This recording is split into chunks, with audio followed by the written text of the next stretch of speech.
Gente, é mais uma semana que está começando, então aqui no Fora de Curva nós fazemos tradicionalmente o quadro que vem por aí com as perspectivas dos principais indicadores que vão ser divulgados nos próximos dias até sexta, e hoje, na segunda-feira, dois assuntos importantes. Primeiro é a queda do investimento direto no Brasil de agosto, que mostra uma questão muito sintomática da atual situação da economia e especialmente da segurança institucional do nosso Brasil. E em segundo lugar, eu vou tratar de uma declaração do ministro da Fazenda, Fernando Haddad, onde ele reclama da erosão da base de arrecadação do país. O que será isso? Em resumo, para despertar mais um pouco a curiosidade dos espectadores, ele evidentemente quer arrecadar mais. Será que ele merece? Será que a sociedade privada do Brasil deve pagar mais impostos para os governos, tanto federal como estaduais e municipais? Eu pessoalmente discordo, mas vamos conversar sobre isso sob o ponto de vista de Fernando Haddad, do ministro da Fazenda. Meu nome é Eduardo Starosta e esse é o canal Fora de Curva. Para começo de conversa, hoje o Banco Central do Brasil divulgou um dado muito importante, que é o investimento direto aqui no Brasil, proveniente evidentemente de outros países. Isso não inclui especulação financeira em bolsa de valores, e sim aplicações realmente no sistema produtivo, seja desenvolvimento de empresa, abertura de novas filiais de multinacionais, por exemplo, ou até obras de infraestrutura. O valor de agosto desses investimentos foi de 4,3 bilhões de dólares. Gente, nos últimos anos, a não ser pela pandemia, lá em agosto de 2020, não teve indicador pior. O menor nível de investimento antes disso foi lá em 2015, que também fechou em 4,3 bilhões. E vocês se lembram o que estava acontecendo em 2015? Estourando os piores escândalos de corrupção da história do Brasil. Comparando 2015 com 2023, poxa, o mesmo valor de investimento. Como eu falei antes, a exceção à regra foi a pandemia, onde todos os países praticamente não tinham como aplicar dinheiro no processo produtivo, e é lógico que os recursos para esse fim minguaram muito. Então sim, podemos afirmar que agosto de 2023 é um lamentável marco histórico, onde entrou menos dinheiro para aplicação no processo produtivo no Brasil, vindo do exterior, causado, como eu falei antes, insegurança econômica, insegurança institucional. E isso deve ficar muito claro. E acredito eu, se não houver muitas mudanças na maneira como as questões são tratadas aqui no Brasil, tanto no nível legislativo como executivo, mas especialmente o judiciário, vamos recordar nossa Constituição, tal situação tende a piorar ainda mais, porque quem coloca dinheiro em qualquer negócio, qualquer país, primeiro vai buscar, antes da rentabilidade, a segurança do seu investimento em termos institucionais. E o Brasil, lamentavelmente, não está tendo isso, pelo menos atualmente. E outro tema dessa segunda-feira diz respeito ao nosso ministro da Fazenda, o Fernando Haddad, que reclamou da erosão da base de arrecadação do país, do Brasil. O que ele disse em relação a isso? Eu vou repetir as palavras dele de uma reportagem que saiu no site O Antagonista. Olha só, segundo Haddad, como eu falei, transcrevendo o Antagonista, o país perdeu pelo menos 100 bilhões de reais em arrecadação com decisões tomadas pelo Judiciário, além das medidas de incentivo fiscal que atualmente no plano federal chegam a 6% do PIB. Então vamos separar as coisas, gente. Primeiro, vamos lembrar quanto o brasileiro paga de carga fiscal. Existem algumas discordâncias nesse percentual, mas fica entre 34% e 36% do produto interno bruto. É uma das maiores cargas fiscais do mundo. Na América Latina, seguramente a maior. Só é comparável aos países nórdicos, Suécia, Dinamarca, Finlândia e também a Noruega, além da Hungria. O resto tudo mesmo, Inglaterra, França, Espanha, essa carga fiscal é menor. E nós sabemos que a utilização de impostos aqui no Brasil não é das melhores. E ainda eu coloco o seguinte: quando nós pagamos impostos, está previsto uma medicina gratuita, uma educação gratuita e segurança gratuita. Quem de vocês não tem um alarme em casa? Quem de vocês que está assistindo Fora de Curva, eventualmente ou normalmente não faz consulta em médicos particulares? E quem de vocês está assistindo esse canal agora não estuda, estudou ou coloca seus filhos e netos para estudar em escolas particulares, ou quer fazer isso pela deficiência do ensino brasileiro. Olha, então somando o que nós gastamos pessoalmente a mais com educação, com saúde e também com segurança, a carga fiscal pela incompetência da gestão dos recursos públicos chega seguramente a mais de 40%. E o Dr. Fernando Haddad ainda fala em erosão da base de arrecadação, quer arrecadar mais. E aí ele coloca que 100 bilhões de dólares foram perdidos pelo Poder Executivo Federal por decisões tomadas pelo Poder Judiciário. Espera aí, o Poder Judiciário julga. Se ele julgou procedente uma ação de não pagar impostos ou uma ação de governo de cobrar mais impostos que devia, quem é que está com a razão? E aí o ministro Haddad está dizendo, está afirmando então que a decisão da justiça foi injusta, não foi legal? Olha, isso me parece que pode suscitar uma crise entre poderes, não acham? E o segundo argumento do nosso ministro é que os incentivos fiscais ou renúncias fiscais, como ele gosta de falar, chegam a 6% do PIB. Ou seja, empresas ou segmentos, setores econômicos que têm uma redução tributária, estão chamando isso de incentivo fiscal, também é uma coisa, segundo a cabeça do nosso ministro Haddad, irregular, que não deveria acontecer. Então, no frigir dos ovos, a equipe fazendária quer porque quer arrecadar mais e gastar mais. E quando acontece isso, já expliquei várias vezes aqui no Fora de Curva, quem perde, na verdade, é a sociedade, é o contribuinte, porque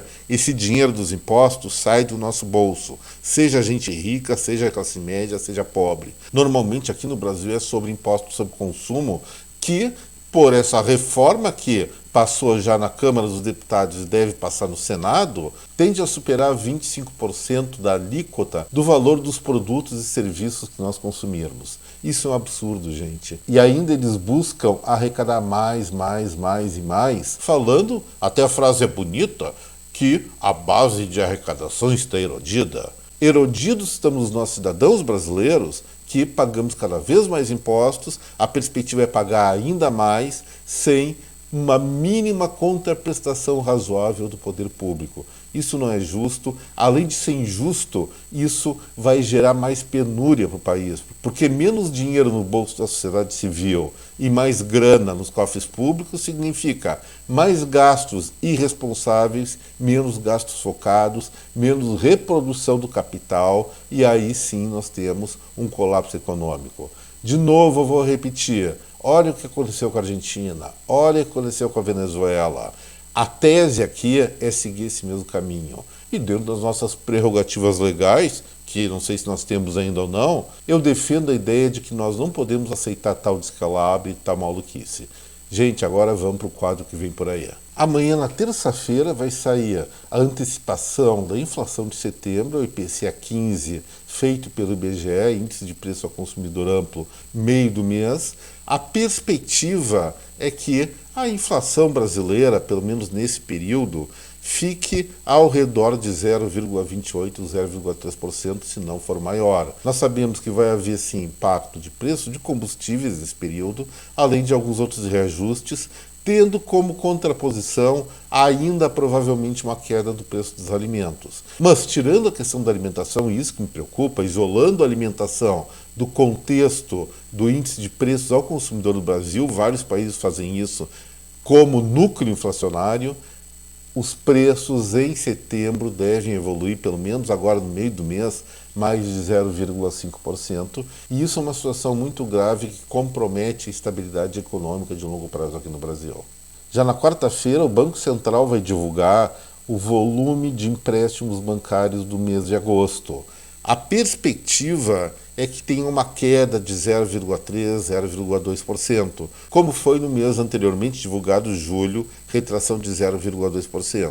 Essas quedas, gente, elas estão sendo cada vez mais frequentes. Isso significa menor volume de circulação de dinheiro na economia, especialmente por parte das pessoas jurídicas, por parte das empresas. Podem até dizer, por causa da Selic elevada, sim, é uma realidade, a Selic está elevadíssima ainda, mesmo com essa nova queda de 0,5%. Mas vamos pensar, quando ela estava em 13,75% no ano passado, os empréstimos bancários continuavam crescendo. Houve sim, a partir desse ano, especialmente a partir de fevereiro, uma mudança de humor, uma mudança de confiabilidade no sistema econômico que fez com que as empresas se tornassem sim mais reativas, evitando se endividar, não, como eu falei, por conta apenas dos juros, mas pelas dúvidas que os empresários, os gestores estão tendo, se vai ser possível ou não de pagar essas contas no futuro de acordo com a dinâmica da economia brasileira. E isso é muito sério. Na quinta-feira vai ser divulgado o que eu considero ser uma das informações mensais mais importantes aqui da economia brasileira, que é o Índice de Evolução de Emprego do CAGED. Mede o saldo entre demissões e contratações no Brasil. No mês passado, houve uma alta de 142,7 mil postos de trabalho a mais em termos de contratação do que demissões. O número parece interessante, parece generoso, mas bem inferior a julho de 2022, quando foi 218 mil. E o que deve acontecer em agosto? Tradicionalmente, nesse mês, há uma alta de mais ou menos 50% a 70% da empregabilidade em relação a julho. Por quê?